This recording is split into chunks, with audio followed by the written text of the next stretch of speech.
নমস্কার বন্ধুরা, আশা করি আপনারা সকলেই ভালো আছেন। আজকে আবার হাজির হয়েছি নতুন একটা ভিডিও নিয়ে। আজকের এই ভিডিওতে আমি মূলত অপরাজিতা গাছের কাটাই ছাঁটাই এবং কীভাবে এই গাছের যত্ন নিতে হয় সেই পদ্ধতি দেখাবো।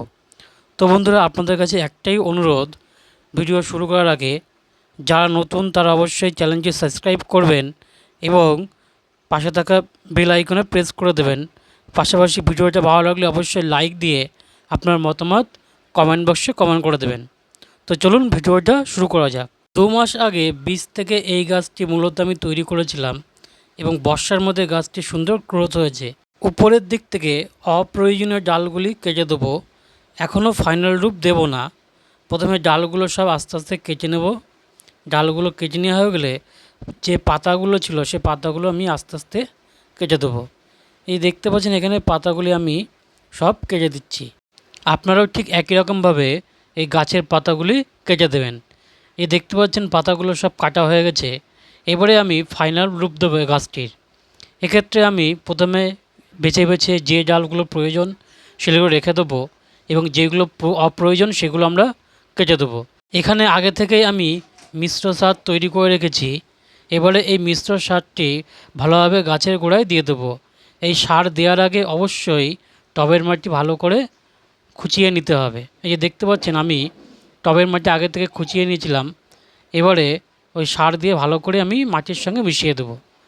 ভালোভাবে মেশানো হয়ে গেলে এবারে কিছু পরিমাণ জল এই টবের মধ্যে দিয়ে দিতে হবে। এখন যেহেতু বর্ষাকাল, ফলে জলটা আপনারা বুঝে দেবেন। এখানে মাটি যেহেতু শক্ত ছিল, এই কারণে আমি এখানে কিছু পরিমাণ জল দিয়ে দেবো। বন্ধুরা, ফিরে এলাম 5 দিন পর।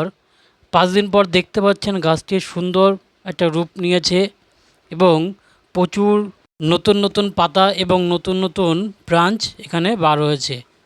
এই দেখতে পাচ্ছেন প্রচুর ব্রাঞ্চ বার হয়েছে এখানে।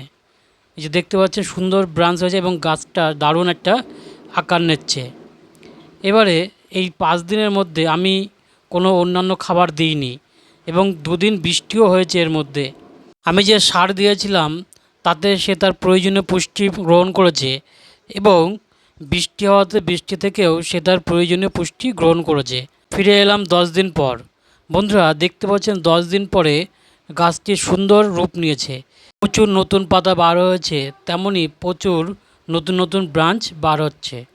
এই 10 দিনের মধ্যে কেবলমাত্র আমি চাল ধোয়া জল 7 দিন পর পর ব্যবহার করেছিলাম। এই দেখতে পাচ্ছেন গাছটা সুন্দর আকার নিয়েছে এবং কিছুদিনের মধ্যে গাছটি আরও সুন্দর একটা রূপ নেবে। তো বন্ধুরা, আজকের ভিডিওটা এই পর্যন্তই। ভিডিওটা কেমন লাগলো অবশ্যই কমেন্ট বক্সে আপনার মতামত লিখে দেবেন এবং ভিডিওটি ভালো লাগলে অবশ্যই লাইক দিয়ে চ্যানেলটি সাবস্ক্রাইব করে দেবেন এবং পাশে থাকা বেল আইকনে অবশ্যই প্রেস করে দেবেন।